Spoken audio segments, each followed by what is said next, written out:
lamun urang gitu daun ngaranna menghadapi zaman duit boga ku bogana tapi aya keragu-raguan gelisah tak penyakit eta nu hese penyakit anu berat mata penyakit gelisah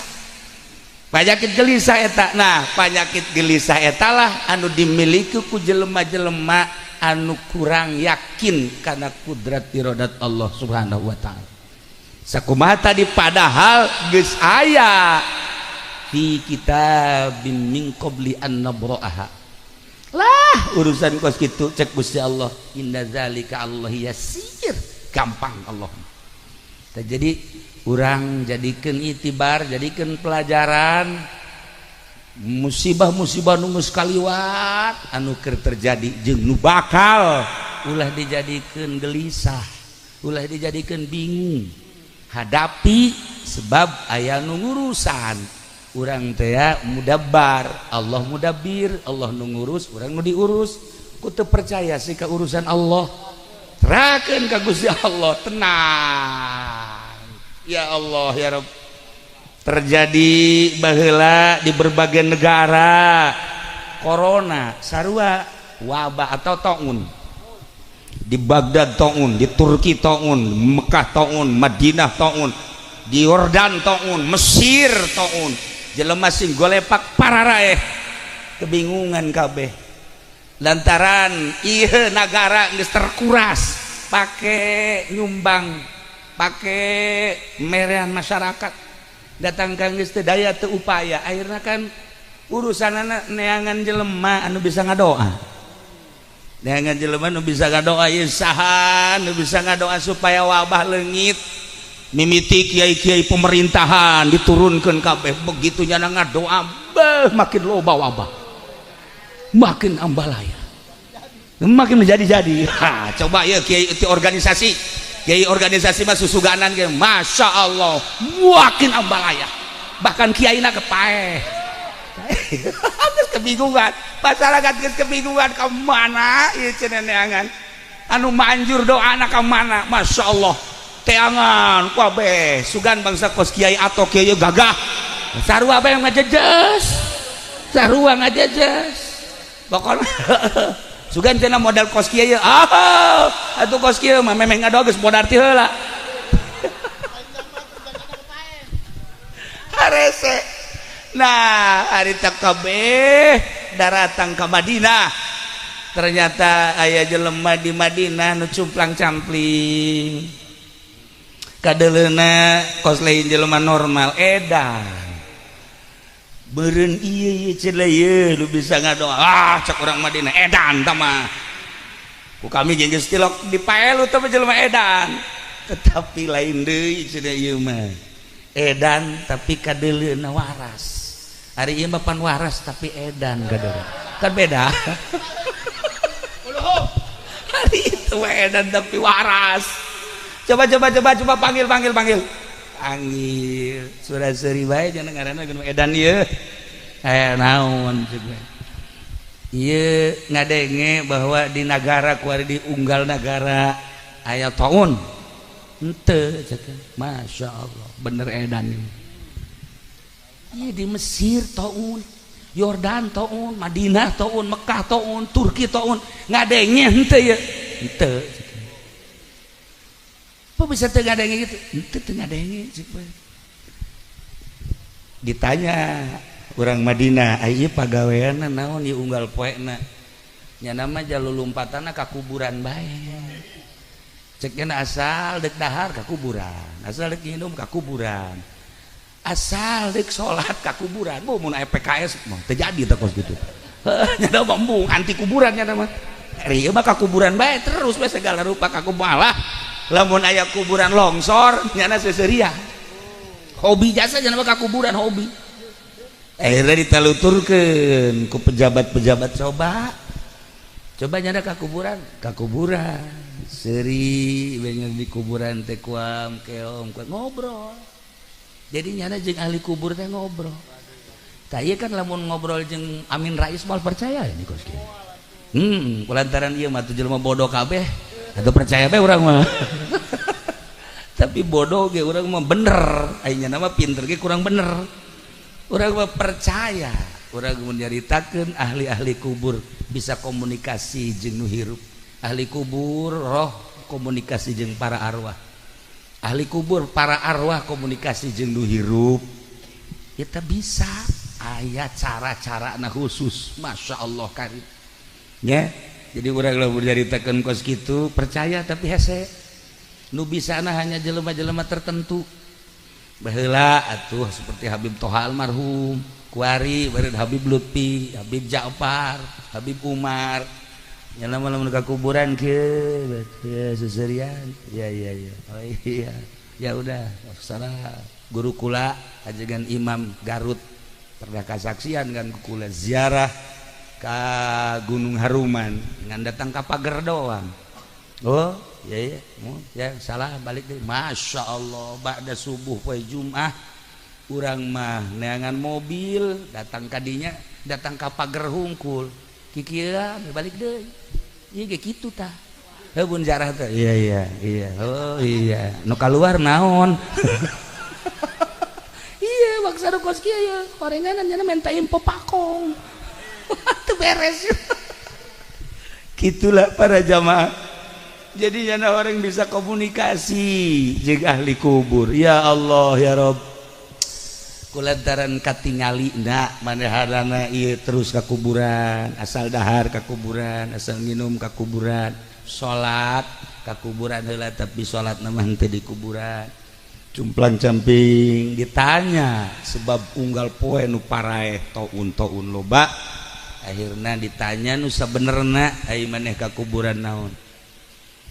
Di samping osok ngobrol jeung ahli kubur oge kaula ieu tafakur nafakuran nu garagah anu harebat horenganan dikubur saenggeus dikubur ternyata buruk geus kula nafakuran awak kula engke ge meureun aing bakal buruk sarua jeung eta jelema teu bisa ngomong kabeh kararieu ulah sok asa kokomuan horeng urang ge bakal baruruk. Dunia cekna dunia fana. Di samping fana jahat, di samping jahat ieu teh jore. Tapi pangjore-jorena jelema anu mikiran dunia. Akhirat bagus, tapi pang bagus-bagus teh jelema nu mikiran akhirat. Geus kula datang ka kuburan teh mikiran akhirat abeh jadi jelema nu bagus. Urang kumpul di dia kan iya urang keur diajak dimensi akhirat. Urang kumpul di dia ye datangkan teh ye jeda ngadahar jeruk-jeruk acan kan tadi tah. Itu mikiran akhirat bae. Urang mikiran akhirat. Maca Yasin, zikir itu keur dibawa ke dimensi akhirat. Ayeuna nung paham model nu diharareup kieu geus salah. Ieu mah pan geus culak-cileuk bae. Cenah ieu pan can ngadaharna naon. Keur zikir ge masih neuleuan cau keneh bae. Atuh iraha benerna. Itulah para jamaah kaum muslimin wal muslimat rahimakumullah. Akhirna manehanana dicekel dibawa ka majlis di dieu titah ngadoa. Coba ngaranna ieu teh Warqoh. Ngaranna Warqoh asli nama lain ngan manehanana dijulukan Warqoh Majnun edan. Akhirnya dititah ngadoa coba supaya ieu wabah taun reda di unggal dagara. Atuh cenah pan loba kiai-kiai anu saja. Geus. Haju kumaha hasil tambah paraeh. Pan loba cenah ieu di nagara bangsa pejabat-pejabat anu kopeahna malancrit sarua. Geus ulah mikiran kos kitu ku ari mah pangdoakeun supaya wabah leungit. Jangan mangan sakadar neuleuh doang seuri, neuleuh kaluhur seuri. Ya ge osok neuleuh kaluhur seuri. Lamun neuleuh buah batur, hai paling kuai. Horenganan dibere ku Gusti Allah bisa nempo Lauhil Mahfuz. Jelema edan tapi istimewa. Nah, jadi orang kadang-kadang kan ieu naon gitu terkesima nilai sorban, terkesima nilai jubah, lain ulah masalah nurutan kangjeng. Tapi orang teh terkesima ku zohir batin nama kadang-kadang eta loba kacinta selain Allah. Nah ieu mah kan nu edar nyana leuleuh seri leuleuh seri geus coba pangdoakeun supaya wabah eueuh. Engke heula cek kieu ya. Kula moal wakal ngadoan deuk neangan liang sireum heula. Liang sireum di mana coba aya liang sireum? Peangan aya liang sireum. Karak nya kadinya sireum dikituan kunya. Sireum ieu teu boga dosa sakeun.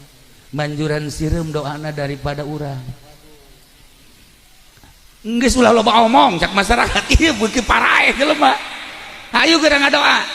Coba pangneangankeun sayang manuk cekeun. Sayang manuk heula sayang manuk. Atuh diteangan ja butuh doana. Aya manuk tah kunyana dirapihan sayang manuk. Ieu naon maksudna? Ieu manuk mah dosan cekeun. Horeganan nyana endek ngadoa teh ceramah heula ngan ceramahna model kos kitu tah.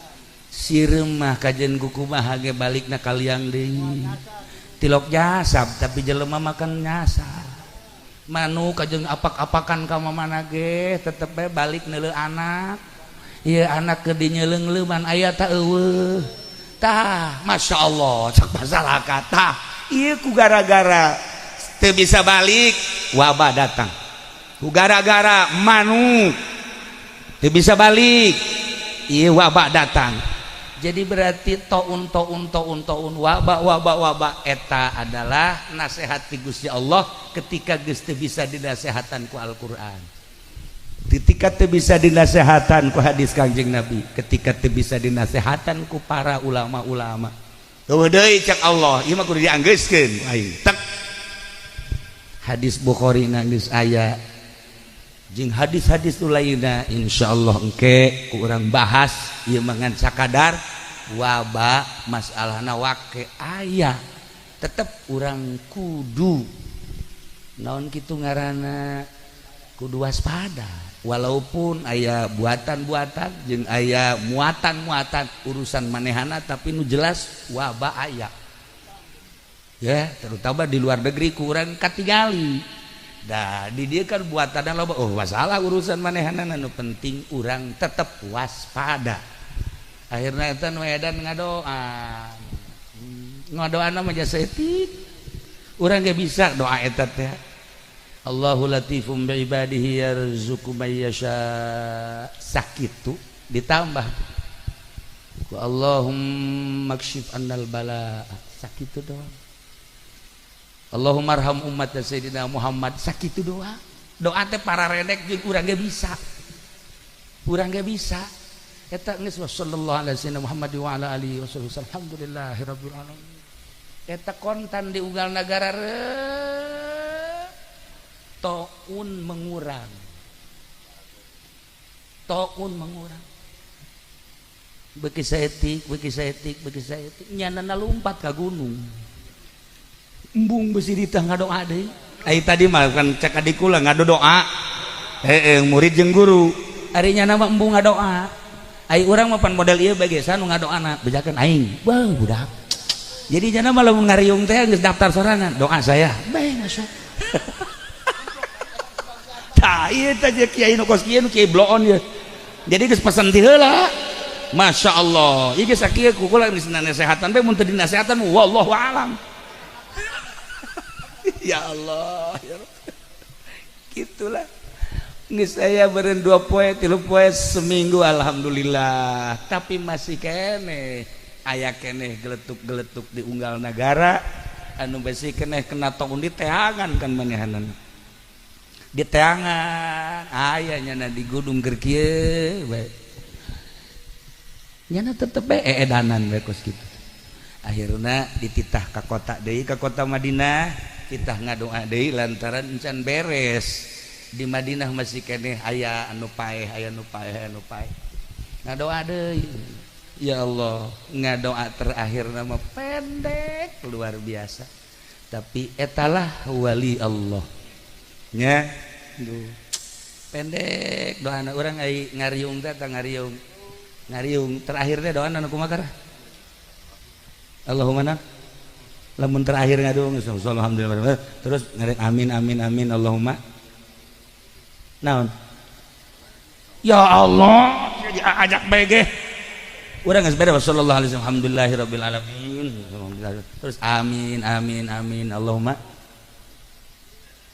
masya Allah cepat atuh atuh datang dakwahum bae memehna amin amin amin ih ya Allah ya Rabbi kolot-kolot orang kos kieu nya cepat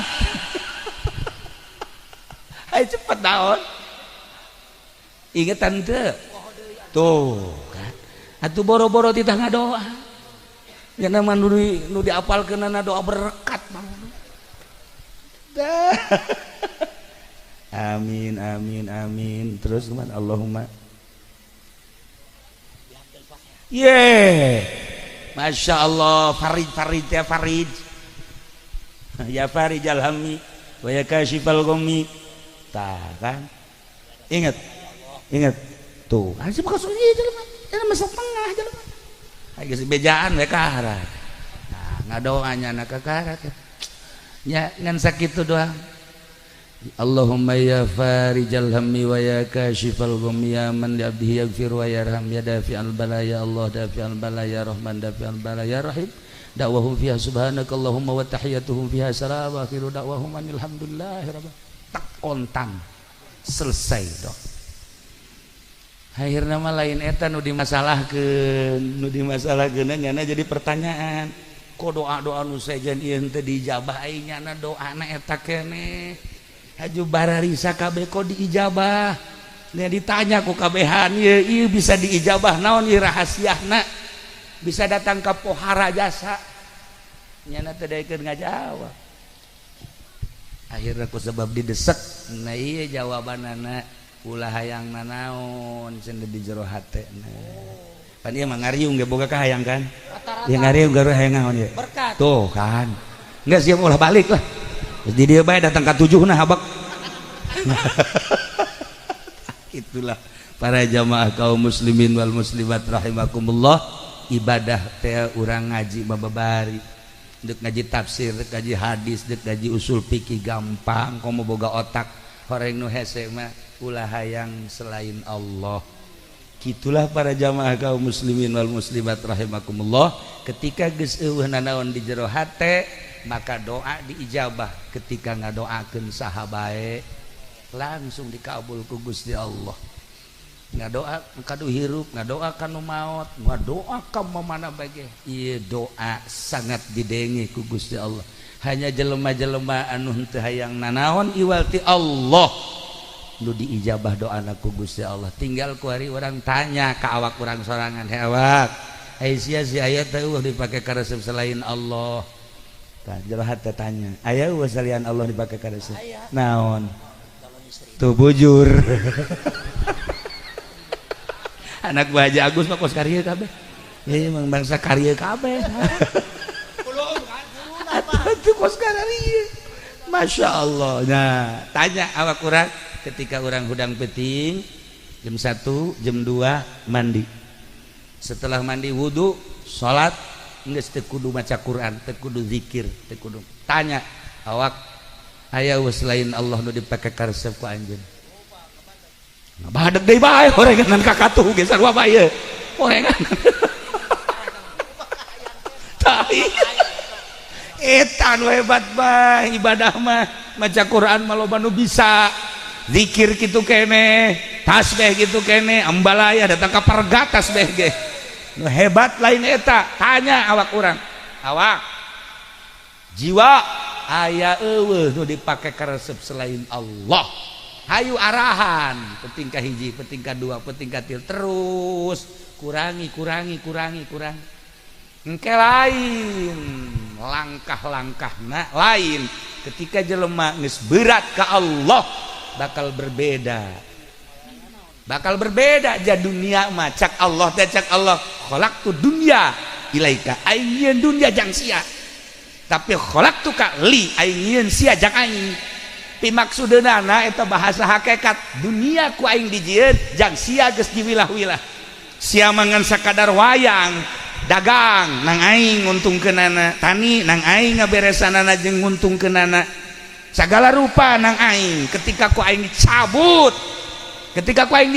dagang rugi tani ambles kitu kene sagala rupa nang aing kene mana nu nang siana aja eueuh nang sian kabeh nang aing tah dunia ku aing diciptakeun teh geus diatur ku aing tapi sia diciptakeun jang aing maksudna litakuna supaya aya anjeun mau di anazri jang paranti neuleuh aing supaya anjeun neuleuh ka aing sia neuleuh ka aing neuleuh ka sia silih deuleu antara urang jeung Allah kitulah ibadah nu paling hese geus boga rasa dideuleukeun ku Gusti Allah tenang hirup lamun geus boga rasa dideuleukeun ku Gusti Allah ti awal urang ngejah datang ka maca Quran datang ka ngahartikeun datang ka dibahas melalui ulama-ulama ieu Qur'anna ieu hadisna ujung-ujung nama asli na ibadah mah seperti eta jadi kuari malam ieu nya urang yang pelajaran balik ka imah ke hudang jam 2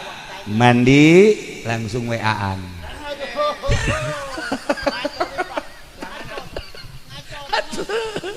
lah iyalah tanya awak urang tanya renung ngaranna awak aya keneh nu dipake keresep selain Allah nah aya naon anu bejakeun bahkan cek Tuan Syekh Abdul Qadir deres urang resep boga deres keneh ieu mah resep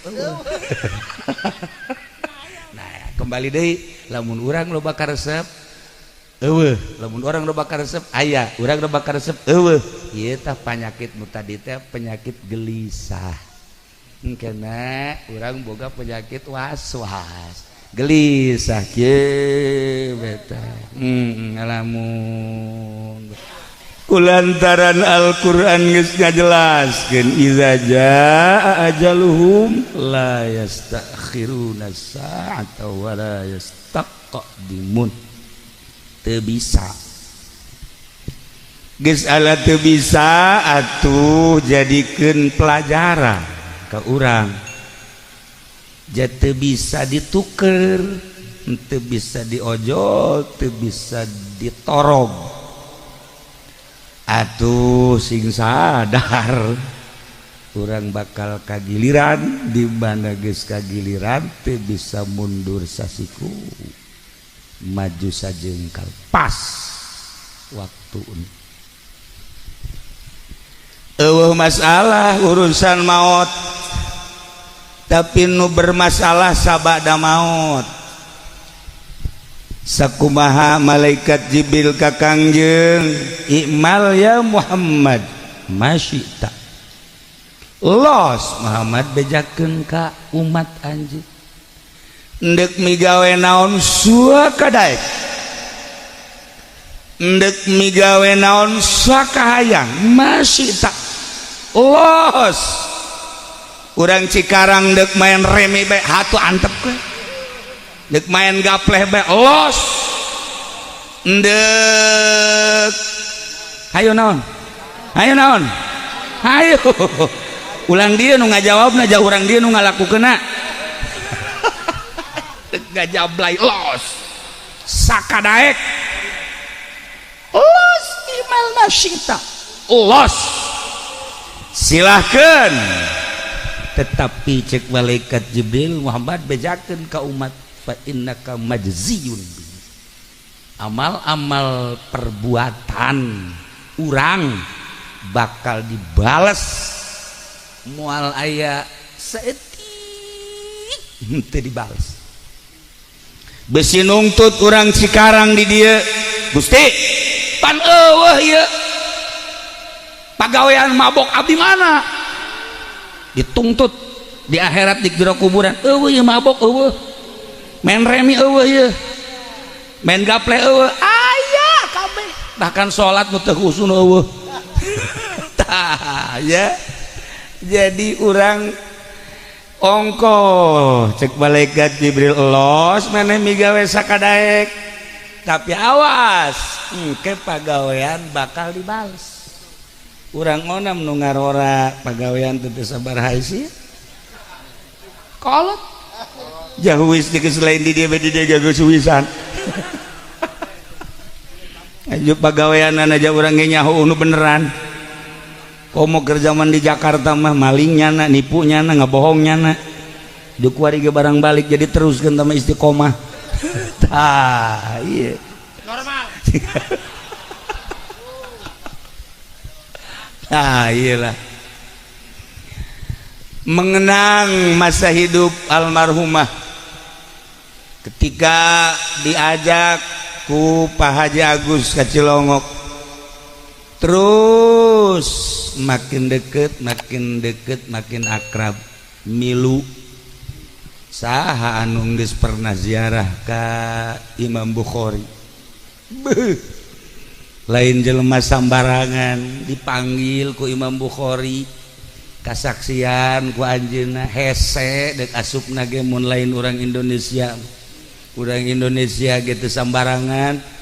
Ternyata Ibu Hajah mah pernah ziarah ka Imam Bukhari, pan teu maot Imam Bukhari katingali ieu ge milu kan di luhur teu asup jata mah.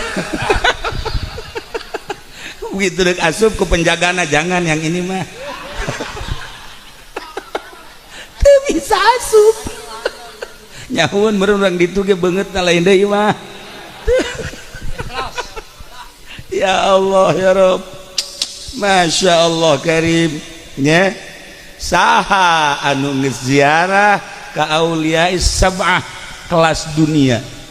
Imam Bahauddin An-Naqsyabandi, ya Allah ya Rabb. Datang ka loba ulama-ulama jeung kiai-kiai anu nyarekanan ka muridna ketika di Cilongok berangkat ka Naqsyabandi nyana teu milu dicarekan ku guruna, iraha deui sia kesempatan. Loba nu cerik duit aya kesempatanana aya tapi wallahu alam teu milu dicarekan ku guruna nu di Kudus, anu di Jawa Timur, murid-murid kiai gede nu di Jawa Tengah, Jawa Timur, nu aya di Tangerang teu milu dicarekan. Sebab lain sambarangan, horeganan teu sakadar boga duit, teu sakadar sehat, hari teu dikupai mah teu bae. Datang ka Syekh Naqsyabandi ziarah kabehan. Sieun mah aya aneh kos kitu tah. Hese dasar meureunnya digupai ngan datang doang tapi ya kos kitu. Iyalah para jamaah kaum muslimin rahimakumullah. Jeung loba deui ziarah-ziarah anu kelas luar biasa. Ibu Haji milu dibejakeun sote eta teh supaya jelas bahwa anjeunna pernah digupai ku para wali-wali Allah Subhanahu wa taala. Dibeungkeut dihijikeun harapanana sakumaha pun adi tadi doana. Gitulah para jamaah kaum muslimin wal muslimat rahimakumullah. Di samping eta Ibu Haji pernah ijazah sholawat, diajak ku Pak Haji Agus supaya ijazah sholawat. Ibu Haji na membaca, Bapak Haji na henteu. Atuh Ibu Haji na baca, masya Allah nu jelas maraca kabehan sholawat. Nah bahkan lapor aya sholawat anu tunduh bae dibaca teh asal maca sholawat asal maca sholawat bebeja ka Pak Haji Agus bejakeun cenah ka kiai geus lah ieu mah teu lulus ge kajeun. Anu jelas mah aya kaifiat sholawat anu naek saeutik tidak sholawat biasa babacana khusus mengatur tentang ruhani anu lamun dibaca sekali dua kali hajure jadi sarua jeung obat tidur ta sholawat. Bahkan ieu mah ye begitu diijazahan lain hees sekedar hees tasbih na ge leungit. Tasbih na leungit atuh Pak Haji Agus nyorot bae deui keur kieu bae emangnya namanya lutak jelumana jadi keur HRS teh dipotoan ku nyana iyalah nu jelas pernah merasakan baca sholawat anu mengarah kana ruhani walaupun teu kuat tapi pernah merasakan iyalah Ibu Haji dibejakeun sote supaya jadi amalna kacatet ku malaikat gitulah para jamaah kaum muslimin wal muslimat rahimakumullah 2 kali simkuring ngimpi di bulan Ramadan ngimpi udang jam 3 panggih kamari malam takbir muka kuburan anak keluar biasa ngobrol nah kaditu udah make ngobrol jeung Pak Haji Agus bae ieu mah dibejakeun keluar ti kaludang biasa nah iyalah Ibu Hajah Khomsah dibejakeun sote supaya jadi amalna milu selalu mun kula mudi ka Garut ziarah ka guru ziarah ka makam milu teu pernah luput setiap tahun ka Kresek Garut ka Banjar jeung ka kiai-kiai anu sejenna maka di pesantren-pesantren anu pernah didatangan merasa kalengitan begitu di bejaan Masya Allah ngomongna jang ora keneh ya gagah seperti etalah umur gitulah para jamaah kaum muslimin wal muslimat rahimakumullah seputar muasyarah jeung Ibu Haji ya hajian terakhir kamari nih gitulah jeung Ibu Haji tawaf bareng sa'i bareng urang kukumpulan bareng kuari geus teu bisa bareng deui sebabnyana geus balik ka lemburna anu dikhawatirkeun ge ieu lamun balik teu bisa balik lamun balik haju balik ka imahna mah balik ka lemburna eta mantep ieu mah pan loba nu teu bisa balik lockdown nyasar teu bisa balik ieu kos ieu emang bisa balik atuh teu bisa balik lamun urang di dunia balik teu bisa balik sedih ieu nu dikhawatirkeun ge nu dikhawatirkeun urang balik ke akhirat teu bisa balik maka roh dibagi aya roh anu tertahan aya roh anu bebas aya roh anu ditempatkeun di tempat anu khusus kitulah tafsiran Allahu yatawaffal anfusa hina mautiha wallati lam tamut fi manamiha nah Allah teh anu nyekelan roh urang ketika waktuna dicabut baik melalui malaikat lamun emang eta roh dek dilangsungkeun maot teh dikembalikeun deui ku malaikat tapi lamun dek dihirupan deui dibalikeun deui wa yursilul ukhra ila ajalin musamma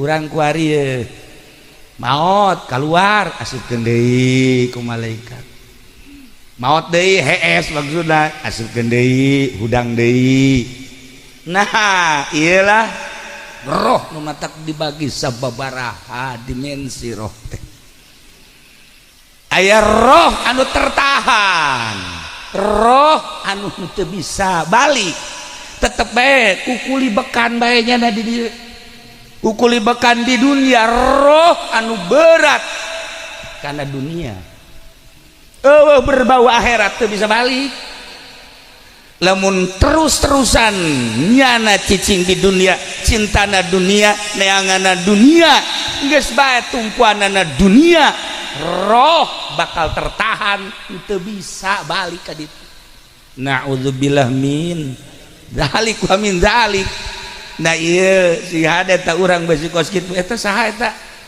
kafirin munafikin musyrikin teu bisa balik insyaallah mengaji mah balik walaupun nyasab balik dong nyasap. Itulah para jamaah kaum muslimin wal muslimat rahimakumullah, aya roh anu bebas. Al arwah junudun mujannadah, percis kos tentara. Rombongan-rombongan disesuaikan jeung pangkat-pangkatna. Anu baret berem, baret hejo, balok hiji, balok dua, ieu mau bintang 7 saya. Aya baralik gak hiji. Maka lamun urang macaan hadis Kangjeng Nabi anu patali jeung ayat tadi, roh ternyata disambut begitu keluar maut ngaranna roh disambut, jasad diasupkeun ke jero kubur, roh ditaranya kunung geus tari heula. Bagaimana kabarnya Pak Jependi? Waduh, ditanya biasa, gimana soal karung? Iya itu, gimana suka itu kan Pak Haji dulu waktu sama saya dulu kan suka dicampur itu apa namanya? Oplos, masih suka ngoplos? Ditanya, atuh geus kebal ge terus ditararanya. Tah, lamun Bang Haji Pendi balik ka ditu boga hutang teu daek ngajawab. Roh kape teu bisa ngajawab. Gagu. Ditaranya ku kabehan soal keluarga, kumaha salaki, kumaha anak, kumaha tetangga, teu bisa ngajawab.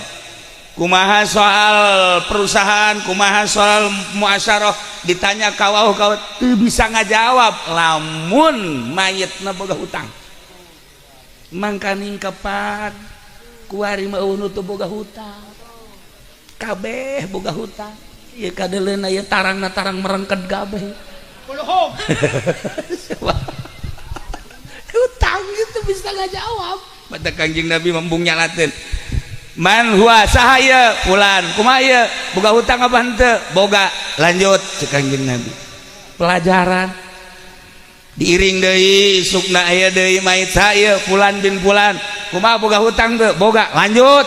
Masya Allah, pelajaran supaya orang ulah boga hutang. Kuari eueun teu boga hutang, kameuli-meuli roti ngahutang ngridit deh di ditu, tapi di Tangerang bosna mah di dieu Cikarang hutang kabeh. Masya Allah kari. Nah iyalah urang ulah sampaikan boga hutang mantap. Nu bagus mah mait masih keneh ngagojod surah Abah almarhum, surah Abah almarhum mun aya hartana paroid deres, mun aya hartana di paroid darek, mun hutang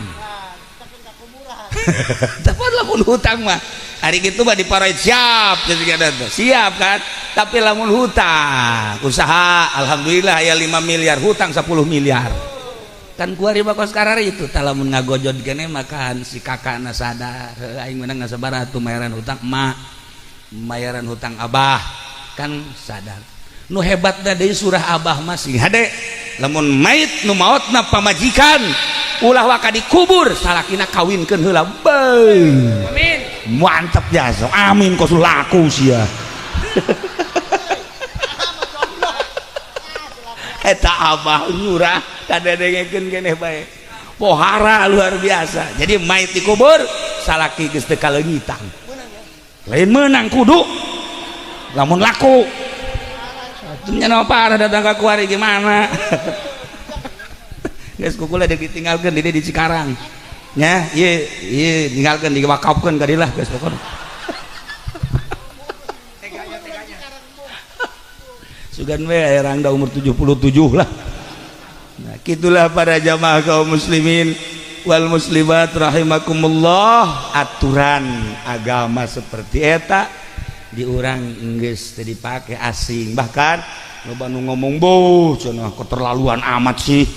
Padahal aturanna kos kitu asli nama etalah surah almarhum Abah jeung guru-guru urang nu baraheula. Geus masalah henteu kitu ge, nu penting urang nyadar.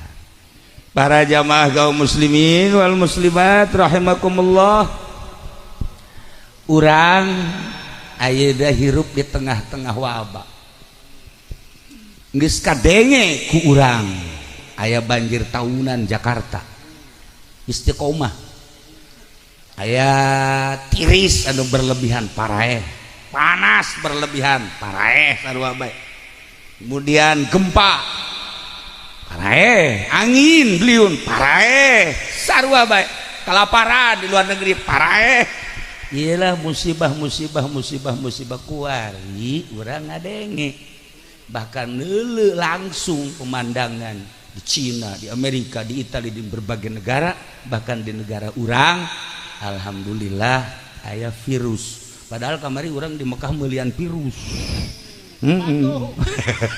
Tapi orang virus ieu mah bahaya eta. Nah, jadi kuari teh jelema bararingung dibere virus padahal mah Allah geus ngajelaskeun teu kudu bingung. Sebab di Al-Quran ma asaba min musibatin fil ardi wala fi anfusikum illa fi kitabin. Eueuh hiji musibah, eueuh hiji bencana di muka bumi, baik eta banjir maupun angin, gempa, corona termasuk, wala fi anfusikum atawa anu menimpa ka diri urang masing-masing. Ieu teh illa fi kitabin. Min qabli an nabraha kabeh geus ayat tulisanana di Lauhil Mahfuz memeh diciptakeun dunia. Jadi geus ayat di ditu da tinggal urang macaan bae poe kamari kitu poe ieu kieu poe kabarina deui kitu. Ieu kitab-kitab urang teh geus aya di Lauhil Mahfuz, kitab dunia, kitab urang. Tinggal urang na bae macaan kitab mantap para aulia Allah mah geus lain macaan Quran dibaca, geus lain maca Bukhari dibaca, geus lain macaan kitab-kitab ulama nu dibaca kitab waki poe kamari kos kitu poe ieu naon ieu nu bakal terjadi kitab Lauhil Mahfuz beuh batur mah maca kitab teh geus datang ka dinya kitab di Lauhil Mahfuz nu bakal terjadi isukan urang makan teh nyaho jeung eueuh nu dibere nyaho hanya orang-orang khusus nu dibere nyaho isuk bakal anu pageto bakal anu Kanjeng Nabi mah jelas sayati dibukakeun di Lauhil Mahfuz ku Gusti Allah bakal datang zaman anu bakal datang geus dibejakeun boro-boro eta di jero kubur dibejakeun mahsyar dibejakeun jembatan Shiratal Mustaqim geus katingali ku Kanjeng Nabi dibejakeun ka urang kemudian surga jeung neraka geus dibejakeun urang tinggal iman ka Allah Subhanahu wa ta'ala. Nah, panyakit eta musibah eta mah masih ringan. Cek Ibnul Qayyim nu berat mah penyakit gelisah. Jadi aya penyakit gelisah. Ieu mah hese jasa obatna. Ieu bener jero hate penyakit gelisah.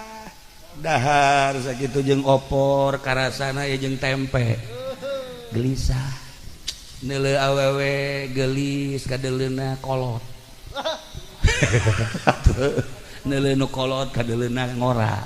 Eta gelisah eta gos kitu. Sok aju sama sambarangan we. Jadi ieu kadeleuna lain digelisah tah. Lamun urang gitu daun ngaranna menghadapi zaman duit boga ku bogana tapi ieu aya keragu-raguan gelisah tah panyakit eta nu hese. Penyakit anu berat mata penyakit gelisah eta. Nah penyakit gelisah eta lah anu dimiliki ku jelema-jelema anu kurang yakin karena kudrat irodat Allah Subhanahu wa ta'ala. Sakumaha tadi padahal geus aya fi kitabim min qabli an nabraha. Lah urusan kos kitu cek Gusti Allah inna zalika Allah yasir gampang Allah.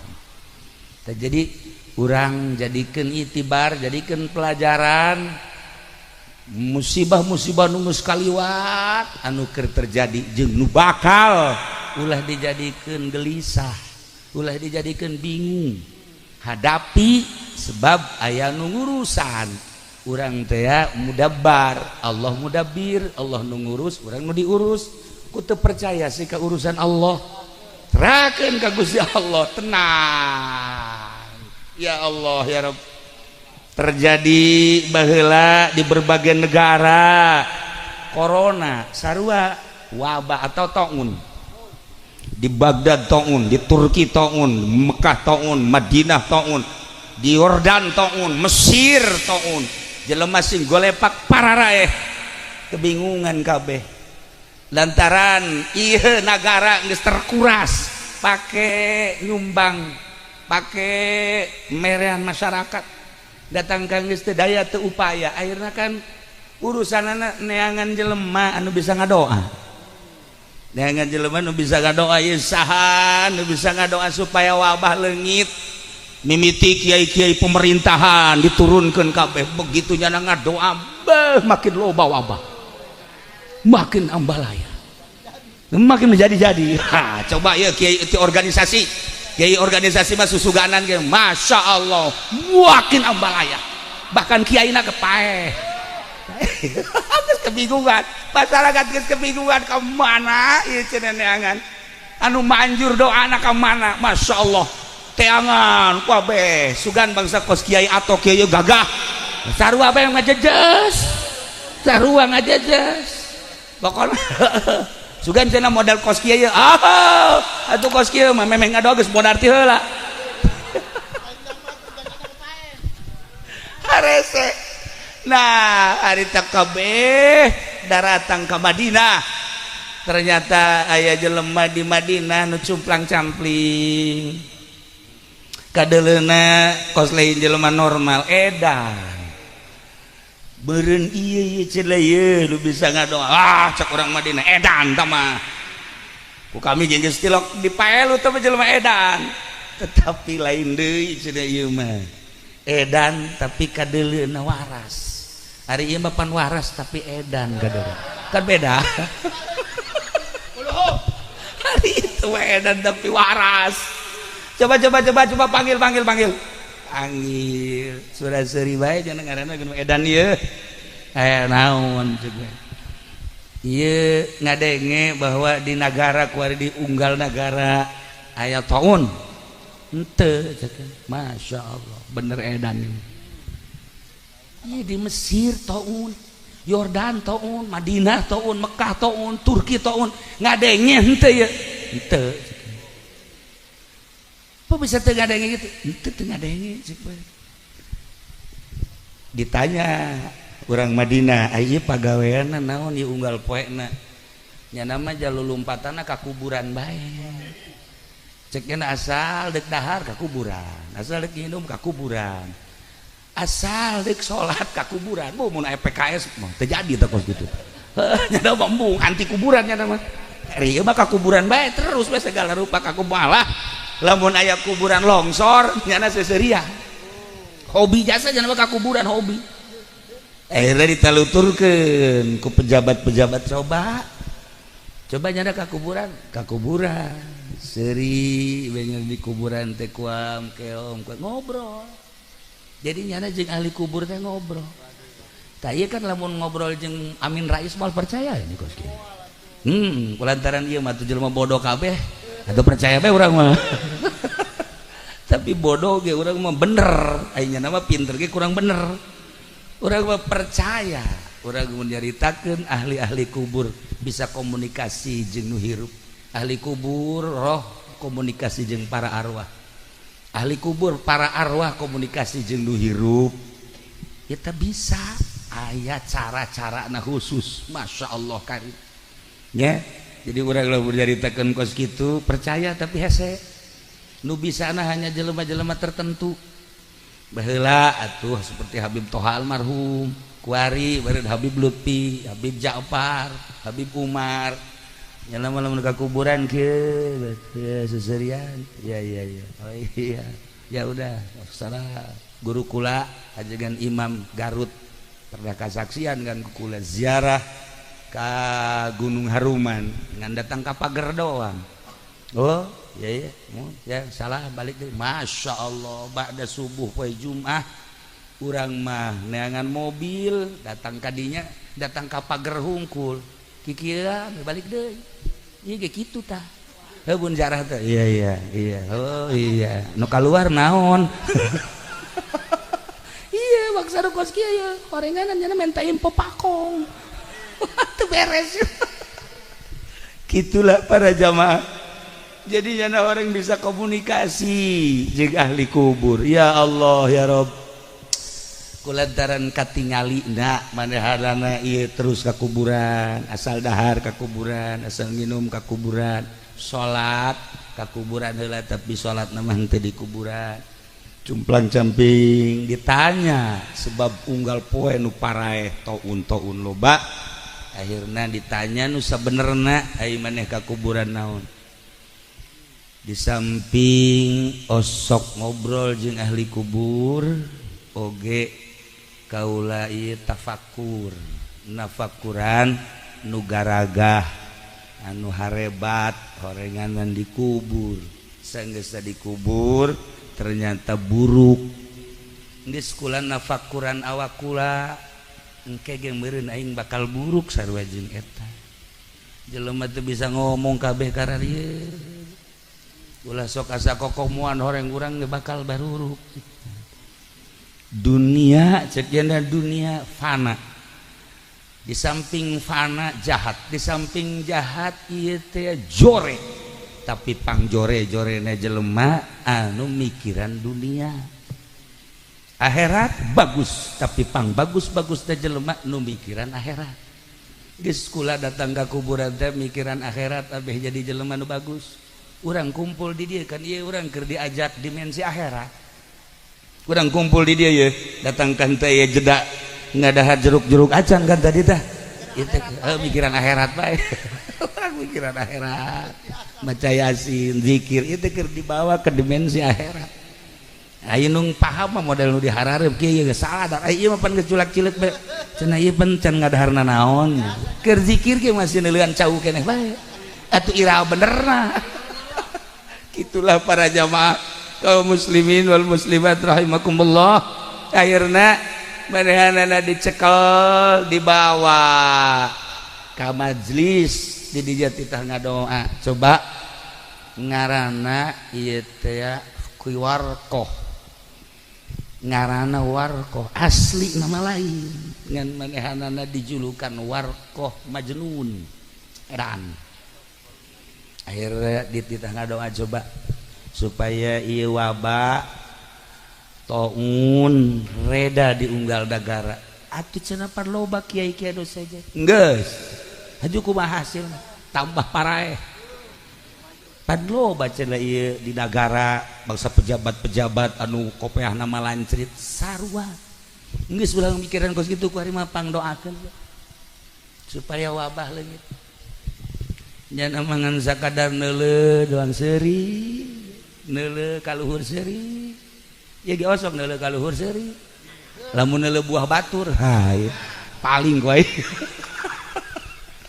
horenganan dibere ku Gusti Allah bisa nempo lauhil mahfuz jelema edan tapi istimewa nah jadi orang kadang-kadang kan ieu naon kitu terkesima neuleuh sorban terkesima neuleuh jubah lain ulah masalah nurutan kangjeng tapi orang teh terkesima ku zahir batin nama kadang-kadang eta loba kacinta selain Allah nah ieu bakal nu edan nya neuleuh seuri geus coba pangdoakeun supaya wabah eueuh engke heula cek kieu ya kula moal wakal ngadoa deuk neangan liang sireum heula liang sireum di mana coba aya liang sireum peangan aya liang sireum karak nya kadinya sireum dikituan kunya sireum ieu teu boga dosa sakian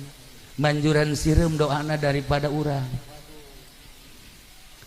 geus ulah loba omong cak masyarakat ieu beuki paraeh jelema ayo geura ngadoa coba pangneangankeun sayang manuk sayang manuk heula sayang manuk atuh diteangan dia butuh doana aya manuk tah kunyana dirapihan sayang manuk ieu naon maksudna ieu manuk mah dosan ceukna horeganan nyana endek ngadoa teh ceramah heula ngan ceramahna model kos kitu tah sireum mah kajen kukumaha ge balikna kaliang deui tilok jasab tapi jelema makan nyasar manu kajeng apak-apakan ka mamana ge tetep bae balik neuleuh anak ieu anak ke dinyeleung-leuman aya ta eueuh tah masyaallah cak masyarakat tah ieu ku gara-gara teu bisa balik wabah datang ku gara-gara manu teu bisa balik ieu wabah datang. Jadi berarti toun wabah eta adalah nasihat ti Gusti Allah ketika geus teu bisa dinasehatan ku Al-Qur'an. Ketika teu bisa dinasehatan ku hadis Kangjeng Nabi, ketika teu bisa dinasehatan ku para ulama-ulama. Eueuh deui cek Allah, ieu mah kudu dianggeuskeun aing. Tek. Hadis Bukhari geus aya jeung hadis-hadis nu lainna insyaallah engke ku urang bahas ieu mangan sakadar wabah masalahna wake aya tetep urang kudu naon kitu ngaranna kudu waspada walaupun aya buatan-buatan jeung aya muatan-muatan urusan manehana tapi nu jelas wabah aya ya terutama di luar negeri kurang katingali. Dah di dia kan buatan loba oh masalah urusan manehanana nu penting urang tetep waspada. Akhirna eta nu edan ngadoana mah jasa etik. Urang ge bisa doa eta teh. Allahu latifum bi ibadihi yarzuqu may yasha sakitu ditambah ku Allahumma kshif annal bala sakitu doang. Allahumma arham ummat Sayyidina Muhammad sakitu doa teh para redek jeung urang ge bisa eta geus sallallahu alaihi wasallam Muhammad wa ala alihi wasallam alhamdulillahirabbil alamin eta kontan di unggal nagara taun mengurang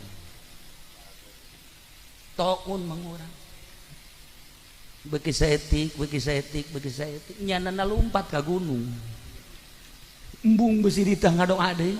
Ai tadi mah kan cek adikula ngadoa. Murid jeung guru. Ari nyana mah embung ngadoa. Ai urang mah pan model ieu bagesa nu ngadoana bejakeun aing. Wah budak. Jadi nyana mah lamun ngariung teh geus daftar sorangan doa saya. Bae masya. Tah ieu teh kiai nu kos kieu nu kiai bloon ieu. Jadi geus pesen ti heula. Masya Allah. Ieu geus sakieu kukula geus nasehatan bae mun teu dinasehatan wallahu alam.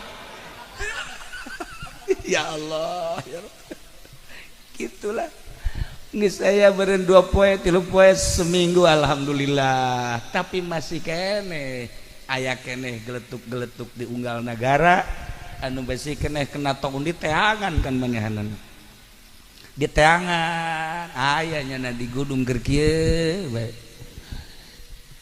nyana tetep bae edanan bae kos kitu akhirna dititah ka kota deui ka kota Madinah kita ngadoa deui lantaran encan beres di Madinah masih keneh aya anu paeh ngadoa deui ya Allah ngadoa terakhir nama pendek luar biasa tapi etalah wali Allah nya pendek doana urang ai ngariung teh ngariung terakhir teh doana anu kumaha Allahumma lamun terakhir ngadung alhamdulillah terus ngarek amin Allahumma naon ya Allah jadi ajak bae ge urang geus bere sallallahu alaihi wasallam alhamdulillahirabbil alamin terus amin Allahumma masya Allah cepat atuh atuh datang dakwah bae memehna amin ih ya Allah ya Rabbi kolot orang kos kieu nya cepat ayo cepat naon ingetan teu tuh kan atuh boro-boro titah ngadoa nya nama nu diapalkeunana doa berkat amin terus kemana Allahumma Masya Allah Farid ya Farid alhammi wa ya kashifal ghammi. Tah kan ingat tuh aja bakal sulit jelema jangan masuk tengah jelema aya geus bejaan we kaharat nah ngadoanya na ka kaharat nya ngan sakitu doang Allahumma ya farijal hammi wa ya kashifal ghammi ya man li abdihi yaghfir wa yarham ya dafi'al balaya Allah dafi'al balaya rahman dafi'al balaya rahim da'wahum fiha subhanakallahumma wa tahiyyatuhum fiha salam wa akhiru da'wahum alhamdulillahi rabbil tak kontan selesai dok akhirnya mah lain eta nu dimasalahkeun nyana jadi pertanyaan kok doa-doa nu sejen ieu teu diijabah aing nyana doana eta keneh haju bararisa kabeh kok diijabah nya ditanya ku kabehan ieu bisa diijabah naon ieu rahasiana bisa datang ka pohara jasa nyana teu daekeun ngajawab akhirnya ku sebab didesek nah iya jawabanana ulah hayang nanaon cenah di jero hatena kan ieu mah ngariung ge boga kahayang kan ieu ngariung garu hayang naon ieu berkat tuh kan enggak siap ulah balik lah di dia bae datang ka 7 nah habak itulah para jamaah kaum muslimin wal muslimat rahimakumullah ibadah teh urang ngaji bababari dek ngaji tafsir dek ngaji hadis dek ngaji usul fikih gampang komo boga otak horeng nu hese mah ulah hayang selain Allah gitulah para jamaah kaum muslimin wal muslimat rahimakumullah ketika geus eueuh nanaon di jero hate maka doa diijabah ketika ngadoakeun saha bae langsung dikabul ku Gusti Allah ngadoa kadu hirup ngadoa kanu maot ngadoa ka mamana bae ieu doa sangat didenge ku Gusti Allah hanya jelema-jelema anu teu hayang nanaon iwal ti Allah nu diijabah doana ku Gusti Allah tinggal ku hari orang tanya ka awak urang sorangan he awak sia si aya teu dipake ka resep selain Allah tah jero hate tanya aya salian Allah dipake ka resep naon tuh bujur anak Bu Haji Agus mah kos karya kabeh ya emang bangsa karya kabeh atuh kos karya Masya Allah nah tanya awak urang ketika orang hudang peting jam 1 jam 2 mandi setelah mandi wudu sholat geus teu kudu maca Quran teu kudu zikir teu kudu tanya awak aya selain Allah nu dipake ka resep ku anjeun badeg deui bae horenganan ka katuh ge sarua bae horengan tah eta nu hebat bae ibadah mah maca Quran mah loba nu bisa zikir kitu kene tasbih kitu kene ambalaya datang ka pargat tasbih ge nu hebat lain eta tanya awak urang awak jiwa aya eueuh nu dipake ka resep selain Allah hayu arahan penting ka hiji penting ka dua penting ka tilu terus kurangi engke lain langkah-langkahna lain ketika jelema geus berat ka Allah bakal berbeda ja dunia mah cak Allah teh cak Allah khalaqtu dunya ilaika ayeun dunya jang sia tapi khalaqtu ka li ayeun sia jang aing pimaksudeuna eta bahasa hakikat dunia ku aing dijieun jang sia geus diwilah-wilah sia mangan sakadar wayang dagang nang aing nguntungkeunana tani nang aing ngaberesanana jeung nguntungkeunana segala rupa nang aing ketika ku aing dicabut dagang rugi tani ambles kitu kene segala rupa nang aing kene mana nu nang siana ja eueuh nang sian kabeh nang aing tah dunia ku aing diciptakeun teh geus diatur ku aing tapi sia diciptakeun jang aing maksudna litakuna supaya aya anjeun mau di anazri jang paranti neuleuh aing supaya anjeun neuleuh ka aing sia neuleuh ka aing neuleuh ka sia silih deuleu antara urang jeung Allah kitulah ibadah nu paling hese geus boga rasa dideuleukeun ku Gusti Allah tenang hirup lamun geus boga rasa dideuleukeun ku Gusti Allah ti awal urang ngejah datang ka maca Quran datang ka ngahartikeun datang ka dibahas melalui ulama-ulama ieu Qur'anna ieu hadisna ujung-ujungna mah aslina ibadah mah seperti eta Jadi kuari malam ieu nya urang yang pelajaran balik ka imah ke hudang jam 2 mandi langsung WA-an.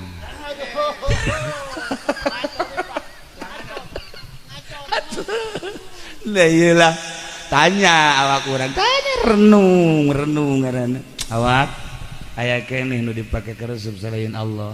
Nah, aya naon anu bejakeun. Bahkan cek Tuan Syah Abdul Qadir deres urang resep boga deres keneh ieu mah resep eueuh. Nah kembali deui lamun urang loba ka resep eueuh lamun urang loba ka resep aya urang loba ka resep eueuh ieu tah panyakit nu tadi teh penyakit gelisah. Karena urang boga penyakit was-was gelisah kieu beta ngalamun ngaji geus salat lah tuh isuk ge aya deui salat ieu geus mulai tah ngaji geus dahar lah teu dahar ieu geus kegengke waktuna mah dahar kana nu liwat nya molotot ieu akibat was-was. Jadi kita di lamun teu kaburu diajak ka dieu molotot bae kieu tah. Iya, jadi sarapna rada kedah ya. Tuh, kadeungan. Gitulah ya yang pembelajaran dari lalagaan-lalagaan ge supaya orang bisa ngamalkeun minimal menyederhanakeun. Lain ulah urang dagang, lain ulah tani dititah melalui Kangjeng Nabi. Kangjeng Nabi bicara dagang, Kangjeng Nabi bicara pemerintah, Kangjeng Nabi bicara tani jeung sajabana kita diurus di dunia sebab urang teh dijadikan khalifah. Tetapi ingat urangna jang Allah, berarti urusan ieu dunia jang kepentingan agama, jang kepentingan syiar agama Allah Subhanahu wa taala. Balik deui ka Ibu Haji mah loba anu nineung balik teh, loba anu kalengitan balik teh sebab naon kahadeanana kabageranana. Bahkan aya nu ngaku langsung ibu angkat tanpa dimusyawarahkeun. Heeh, aya nu ngaku ini ibu angkat saya bari nyana nama teu ngarasa jadi ibu angkat. Aya jelema na kuari ge mana cenah kieu geus pokona eta bae lah. Tah hayang sorangan bae nyana ngaku ibu angkat. Nah nu jelas pameureunana ku bageurna. Lamun orang berbicara bager sarua jeung berbicara ilmu, sarua jeung berbicara wawasan. Maksudna kumaha? Aya anu boga ilmu teu dibere fadol, aya anu dibere dunia teu dibere fadol. Tapi ku fadol Allah mah teu terkait jeung ilmu, teu terkait jeung dunia. Artina kumaha? Urusan fadol Allah mah di luar nalar. Aya jelema pinter ngajina, hebat luar biasa, tapi tahajudna teu daek teu dibere fadol. Jelema hebat ngajina tapi duha na ge teu daek. Jelema hebat ilmuna tapi khusyuk ge teu bisa. Eta teh ngaranna teu dibere fadol. Aya jelema teu dibere dunia ku Gusti Allah, tapi ala kadar bogana punyana disodakoh-sodakohkeun. Teu nyaho ganjaran padahal mah dibere fadol. Leuwih-leuwih jelema dibere dunia teu nyaho kana ganjaran, teu nyaho kana ngaji, tetapi nyana mah resep bae dibikeunan nu butuh tah nu ceurik tah anu butuh tah eta karena fadol geus teu neuleuh ganjaran. Urang lamun nyaritakeun fadol Allah di luar nalar kabeh ge masyaallah, padahal jelema bodoh ko bageul, padahal mah jelema teh lah bodoh tapi ibadahna hebat. Si itu mah hebat amat ilmuna tapi ibadahna aja biasa bae. Bahkan di warung pojok aya bae si eta mah. Nah, eta di ditu mah di Tangerang, KTP-na mah tuh kan itu eta fadol. Jadi lamun berbicara fadol di luar nalar nu mantak hadza min fadli rabbi. Lamun urang ka Allah mawa ilmu, urang ka Allah mawa wawasan, urang ka Allah mawa dunia, bakal diperhitungkeun ku Gusti Allah. Hasibu qabla an tuhasab. Tetapi lamun urang ka Gusti Allah mawa fadol Allah ya Rabbi nyanggakeun abdi nage nu Allah, dunia nu Allah, ilmu nu Allah, moal dibawa ku Gusti eta mah sakadar sarana hungkul. Abdi maka Gusti teh ieu teh fadol Gusti bae, lepas tina segala rupa. Bakal nikmat hirup ta. Ieu teh rumus-rumus cara ibadah ka Gusti Allah Subhanahu wa taala. Nah, sakali deui. Jadi ieu Ibu Haji kurang lain ngalem. Jelema mah biasa, tapi katarajangan fadol Allah. Mana di antara kata rajangan fadl Allah ketika nguburkeun putrana Haji Rusli nyarita, ibu adalah seorang ibu yang tangguh, ibu seorang ibu yang sabar, ibu seorang ibu yang luar biasa. Di mana kesabaran dan ketangguhannya ketika menjelang menjelang sakit masih amanat. Kasih Rusli siapa yang biasa ibu kasih, kasih Rusli fakir miskin, kasih Rusli tetangga-tetangga yang biasa. Eta kan lain lalagaan kos gitu ngaranna fadol sarua jeung wasiat. Saya mendengar sendiri waktu ngubur, berarti kan lain lalagaan. Eta mah ti mulutna sorangan, penjelema biasa tapi fadol. Aya jelema anu sugih, si hade besi aing geus paeh ku sia nya si hade, si atu si anu ulah dibere tah teu boga fadol. Tak iyalah pun cerita fadol kos gitu tak, baik ilmu maupun wawasan maupun dunia. Jadi lamun geus katarayagan ku fadol moal bisa diukur ku ilmu, moal bisa diukur ku wawasan. Etalah nu sakumaha tadi nu edan teh maneh naon ieu nu mantak hajoneangan sireum nyana kieu bebarodo sia mah. Ketika Allah enggeus mere fadol bakal diberi rahmat diri aulia-aulia Allah, para solihin diberi fadol teh diberi rahmat. Ketika geus diberi rahmat ieu teh boro-boro ka manusia, sireum ge dikarunyaan ku wali Allah mah, manuk dikarunyaan ku wali Allah mah, reungit dikarunyaan ku wali Allah mah. Setiap jelema nu geus diberi fadol pasti diberi rahmat. Tinggal ukur bae rahmat anu nempel ka urang datang ka sakumaha, didinyalah makom urang, didinyalah makom urang. Rahmat nyorot ka urang etalah makom urang. Ulah diukur ku ilmu, ulah diukur ku wawasan, tapi fadl Allah bakal melejit di luar nalar urang. Mudah-mudahan urang kabehan kasorot ku fadl Allah, mudah-mudahan urang kabehan kasorot ku rahmat Allah, mudah-mudahan urang kabehan kasorot ku ridho Allah subhanahu wa ta'ala. Leuwih-leuwih anu ku urang kuari didoakeun Ibu Haji pastinya na hadir ayeuna.